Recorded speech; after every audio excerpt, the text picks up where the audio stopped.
All right, moving on to example 3 of finding the domain of piecewise defined functions. Here we are looking at the function defined as f of x is equal to square root of x minus 2 when x is less than 5.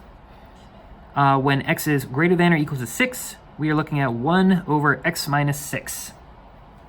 All right, so we're going to use the shade and erase method for finding the domain of this guy. We're looking first at this criterion. So we have whenever x is less than 5, I'm going to take this graph, this number line here, and I'm going to put a round bracket here because x is less than 5. And I'm going to shade everything to the left because x is strictly less than 5. These are all potential things I could plug into this guy for right now. All right, so we took care of that criterion. How about this one? When x is greater than or equal to 6. Since there is an equal sign, I'm going to put a square bracket right here at 6 and shade upward because x is greater than or equal to 6. So these are all candidates for what I could plug into this, potentially. Okay, so hopefully so far you've ignored what I've written down here, but this is important for what we're about to do next. Now we go back up to the first criteria. We have square root of x minus 2. So now, is there a chance that this is going to have square roots of negative numbers? The answer, of course, is yes, because I could try to plug in, say, 0 or 1. That would give me a negative number inside this radical.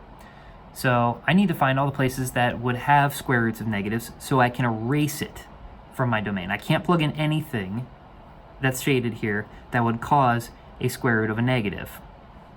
So square root of x minus 2 will have a square root of a negative number when x minus 2 is less than 0. All right, so I need to figure out what x can be here that's going to cause this to happen.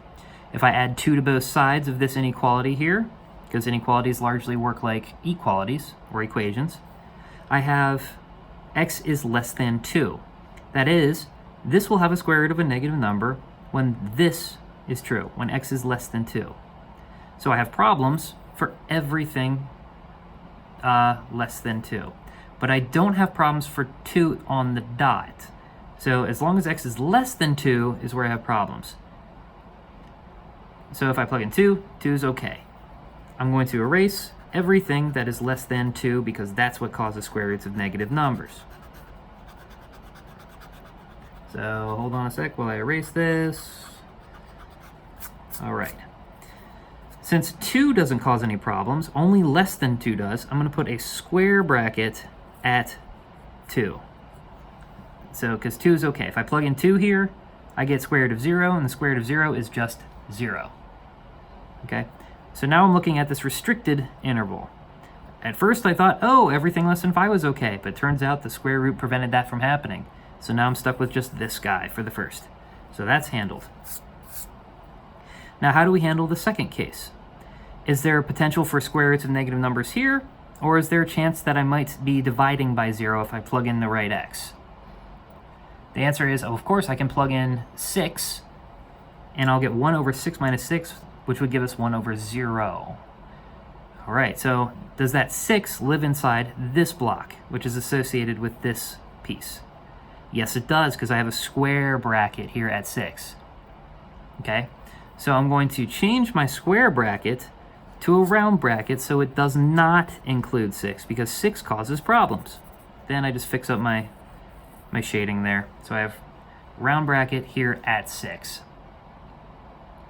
All right, that's the only thing that's going to cause division by 0 here. You can try any other number you like, you'll never get division by 0 except when x is equal to 6.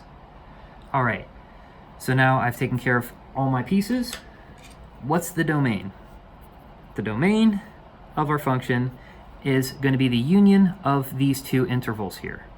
So I start at 2 with a square bracket, I go to 5, round bracket. Union, start at 6 with a round bracket, and then go to infinity with a round bracket, because that'll just keep shading forever. All right, and that's the domain. These are the only things that I could reasonably plug into this function and get something out. All right, so that is the domain, and we have completed example 3. Hopefully you found this helpful. If you want to see even more examples, please head over to projectgradered.com. You can find the link in the description. We'll have lots more help there ready for you and all that good stuff. So head over there. Hope to see you there. And thanks for watching.